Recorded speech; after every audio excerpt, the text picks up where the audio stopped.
Hello दोस्तों, नमस्ते। आज की कहानी का नाम है बिन माँ की बेटी। जब मेरी शादी हुई, मेरी पत्नी की माँ नहीं थी, क्योंकि मैंने प्रेम विवाह किया था। इसलिए मेरी माँ को भी मेरी पत्नी पसंद नहीं थी। मेरी माँ हमेशा कहती, बिना सास के ससुराल के दामाद को कौन पूछता है।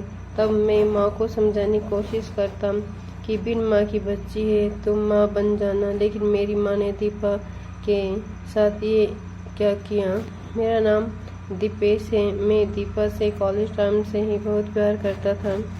दीपा ने फाइनल ईयर के बाद पढ़ाई छोड़ दी थी और घर पर बैठ गई, जबकि मैंने आगे की पढ़ाई जारी रखी और एक अच्छी कंपनी में जॉब करने लगा था।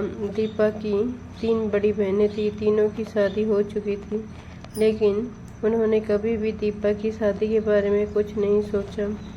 दीपा को मैंने पहली नज़र में ही पसंद कर लिया था, लेकिन जब ये बात मैंने उसको बताई कि मैं उसे बहुत पसंद करता हूँ और उससे शादी करना चाहता हूँ, तो वह बहुत डर गई, क्योंकि उसके घर में कोई ऐसा नहीं था जिसे वह बता सके कि वो भी मुझसे शादी करना चाहती है।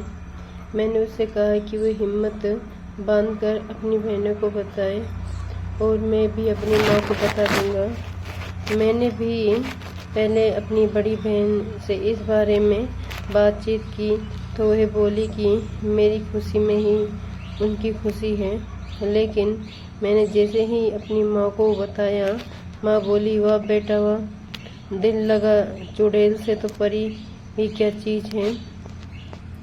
ये कहावत परिचार्थ कर दी तुमने। एक से बढ़कर एक अच्छे रिश्ते ठुकरा कर तुमने उसे पसंद किया। याद रख, बिन सास वाले ससुराल में दामाद की कोई पूछ नहीं होती। मैंने माँ को समझाने की कोशिश की, माँ इसका दूसरा पक्ष भी देखो। बिन माँ की बच्ची है, तुम माँ बन जाना और वह बेटी बन जाएगी। तब माँ चिढ़ती हुई बोली, मुझे न पढ़ाओ ये प्रेम का पाठ। तुम्हारी पसंद है तो तुम ही संभालना। मैंने सोचा कि माँ यूं ही गुस्से में कह रही है, साथ रहते हुए दीपा के प्रति स्नेह जरूर उमड़ेगा। पंडित जी ने प्रेम विवाह की तिथि निकाली और नियत समय पर सब संपन्न हो गया। दीपा भाई बहनों में सबसे छोटी थी।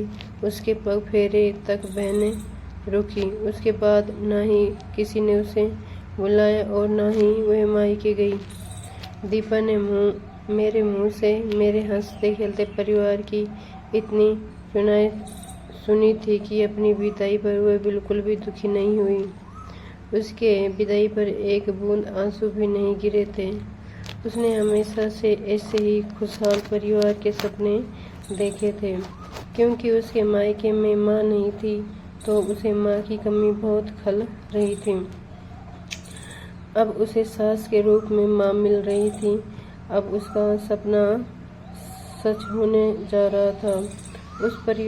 उसे अपना परिवार मिल रहा था। ये सोचकर मैं बहुत प्रसन्न थी, लेकिन बहुत जल्द ही उसकी ये खुशी ठंड पड़ने लगी, क्योंकि आशा के विपरीत परिस्थितियाँ सामने आ गईं। जब तक मैं घर में रहता तो मेरे सामने खुशनुमा माहौल रहता, और मेरे ऑफिस जाते ही दीपा एक एक पल काटना मुश्किल हो जाता। दीपा के और माँ के बीच में बस काम की बात होती थी। सारी दोपहर दीपा अकेली बैठी बिताती और दीपा और माँ के बीच में एक करवाट की दीवार थी। माँ जब भी मुंह खोलती तो बस विरोध जताने के लिए। भले ही मुद्दे अलग अलग होते, कभी प्रेम विवाह की बुराइयाँ, तो कभी कुकिंग के तरीकों पर उपदेश, तो कभी मायके वालों की बेरुखी की चर्चा। मतलब साफ था कि इस रिश्ते को माँ ने मन से स्वीकार नहीं किया था। ये सारी बात दीपा मुझे बताने की कोशिश करती तो मैं टाल देता था। मैं भी क्या करता। इस शादी के लिए घर वालों को मनाने में मेरी सारी ऊर्जा निकल गई थी। धीरे धीरे दिन गुजर रहे थे, पर दूरियां घटने का नाम नहीं ले रही थी। दीपा दिन रात माँ की सेवा करती, उन्हें टाइम पर खाना नाश्ता सब देती, लेकिन माँ फिर भी उससे खुश नहीं रहती थी। अब दीपा परेशान रहने लगी थी। ये परेशानी उसके चेहरे और शरीर से भी दिखने लगी थी।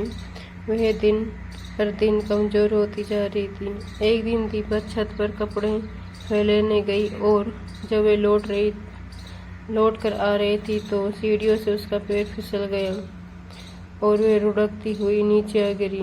माँ ने जब ये देखा तो वह दौड़ती हुई दीपा के पास गई। माँ ने तुरंत मुझे फ़ोन किया और डॉक्टर के पास आने के लिए कहा और खुद वे दीपा को लेकर डॉक्टर के पास लेकर पहुंच गई।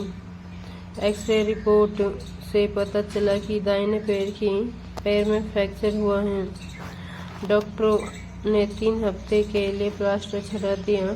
ऐसे में दीपा पूरी तरह से पराजित हो गई थी। घर में काम करते हुए फिर भी वक्त गुजारता है, लेकिन अब मरीज बनने के बाद उसे दिन पहाड़ से लगने लगे थे। ऊपर से जब तब रिश्तेदारों के फ़ोन आते रहते, वो भी माँ को ऊटपटांग सलाह दिया करते।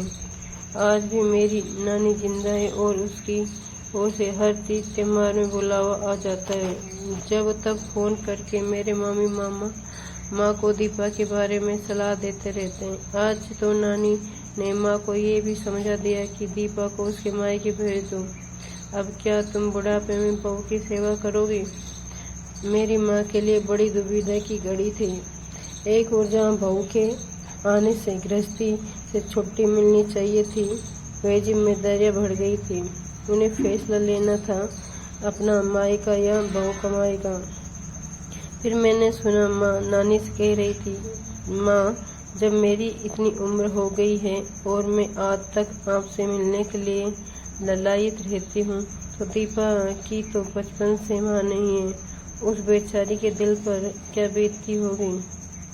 मेरा ऐसा व्यवहार देखकर, जब मैं उसकी सास नहीं उसकी माँ हूँ, मैं भी तो एक माँ हूँ।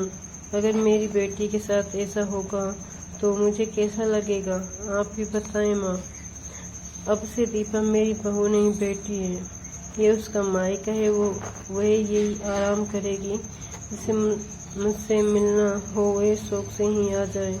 मेरी बहू के मायके में उसका सबका स्वागत है। उनके मुंह से ये सुनकर दीपा की आंखें भर आई।